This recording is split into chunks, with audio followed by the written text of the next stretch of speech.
we discovered that actually there is a very clear pull from consumers for sustainably created brands, but only if the brand is still affordable, if only if the brand performs well, and only if they could understand and believe what claims that brand was making about it being more sustainable.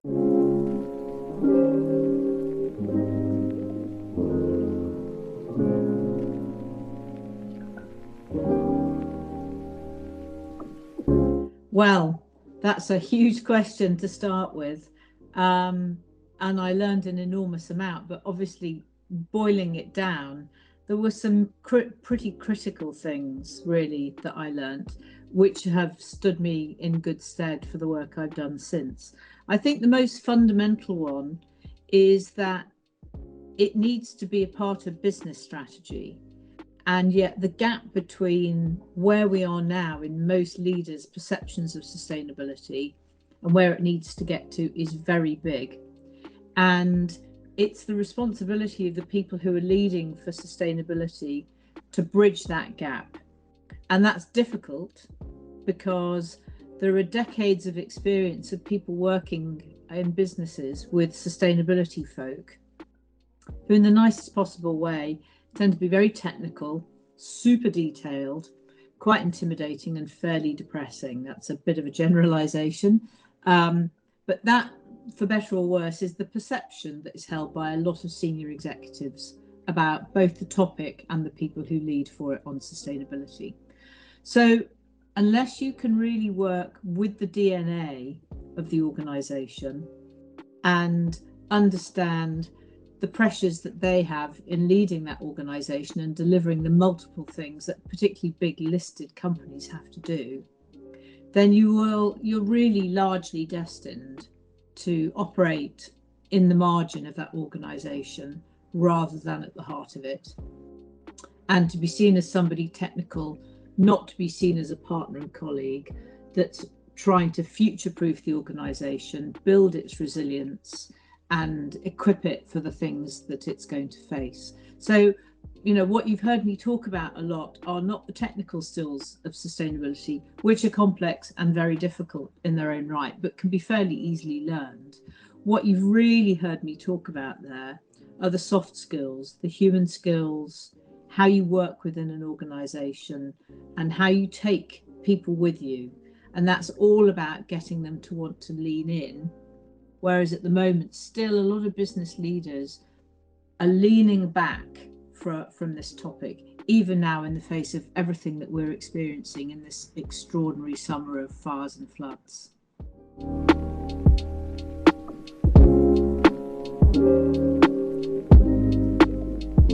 So every business does have different goals, but you'd be surprised that there's actually a lot, in my experience at least, there's a lot more similarity than there is difference. Most companies have a growth objective. Most companies have a profit objective. So that's, you know, in business language, that's top and bottom line growth. Most businesses are needing to find funding to expand. So thinking about where you attract investment from is absolutely critical.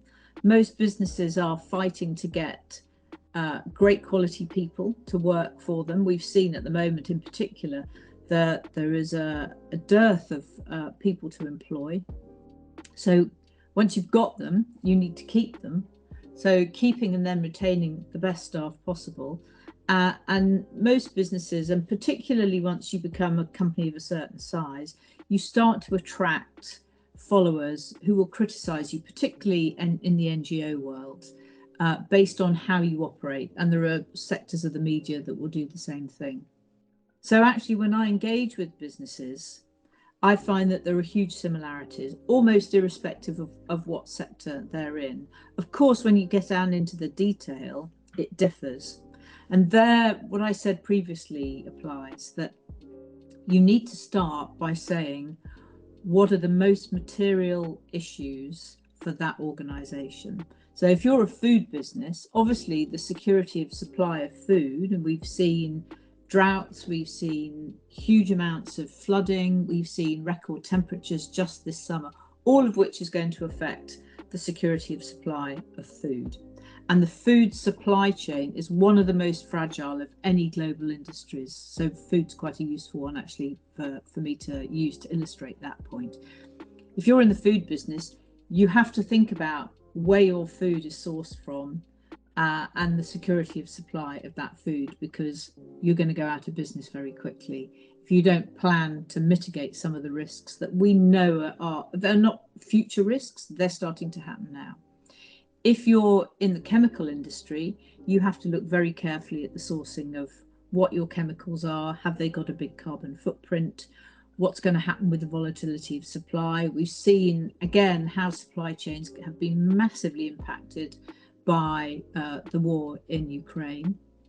And those are just two examples.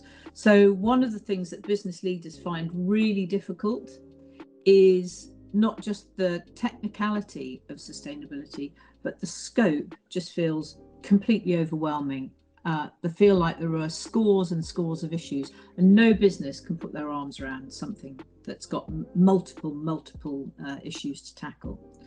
So one of the very early things you need to do is to say, okay, what are the most material issues to my business that actually also matter to all those external audiences that we listed earlier on, and then find that point where those two coincide, very material to our business, very material to key stakeholders and at a global or a local level, depending on the scale of your business, and then to be ruthless about picking your long-term priorities that you're going to drive for change on. So that really, I would say, is what sits at the heart of taking a kind of seemingly boil the ocean type issue and really focusing it down on things that the senior leaders will own for the long term, that will link in with business strategy.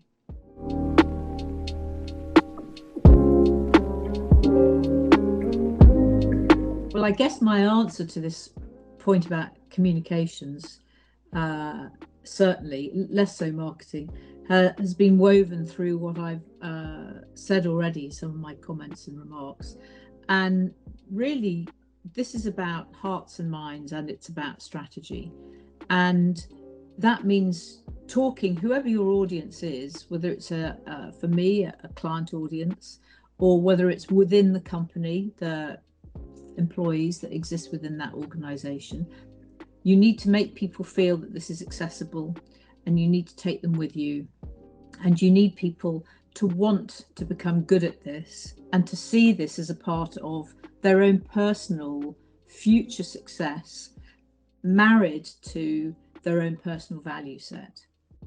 And so, like any other area, really, the soft stuff is the hard stuff, to steal a quote, and understanding where that audience actually are now, rather than where you'd like them to be, in my experience, is one of the most critical points for whether you're going to succeed in driving change, whatever the situation is. Now, that's a kind of a broad-based observation about communications. It's a central skill for any business leader, frankly. Marketing is particularly interesting. And again, just harking back to some of my earlier comments, one of the things that's happened historically with sustainability is that it's been seen as all managing downside. Well, no wonder people lean back and go, can I wait a bit longer before I have to engage with this, because it really doesn't excite me.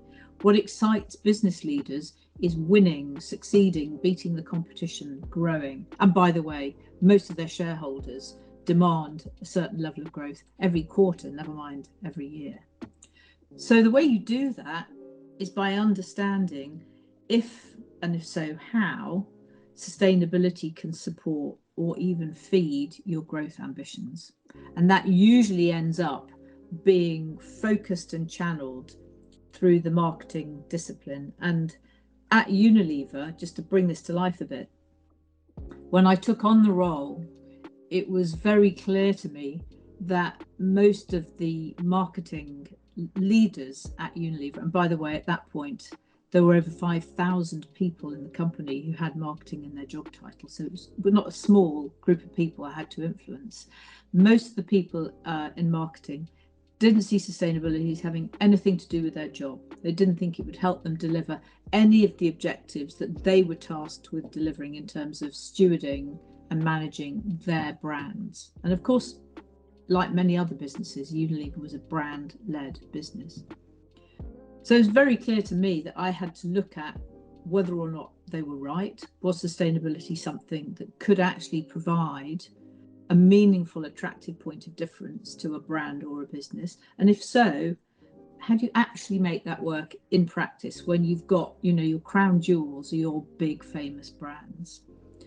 And without taking you through any detail, we discovered that actually there is a very clear pull from consumers for sustainably created brands, but only if the brand is still affordable, only if the brand performs well. So if it's a shampoo, it's still going to be great at washing your hair. And only if they could understand and believe what claims that brand was making about it being more sustainable, whether it was how it was packaged, how it was made, the wider social impact that that brand tried to have. But we codified that, and that drove very significant extra growth in Unilever's leading brand. So by the time I left, we were looking at very significant, so 60% faster growth rates in some of the brands that we'd worked with to inject sustainability. These are very mature long-term brands. So within your question, the communications and the marketing bit, the marketing piece, I think, is a very exciting opportunity in a world where most brands really find it very hard to own anything that's unique to that brand.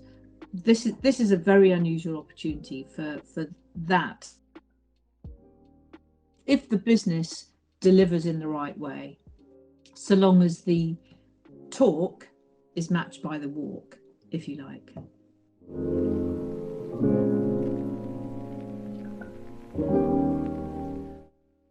To be absolutely honest, almost all of the time, I found that if I did a good job and looked for the right kind of support and was collegiate, I've never hit a glass ceiling, as they're infamously called. Of course, particularly at points where I was more junior, I incurred the usual kind of everything from flirting to outright sexism.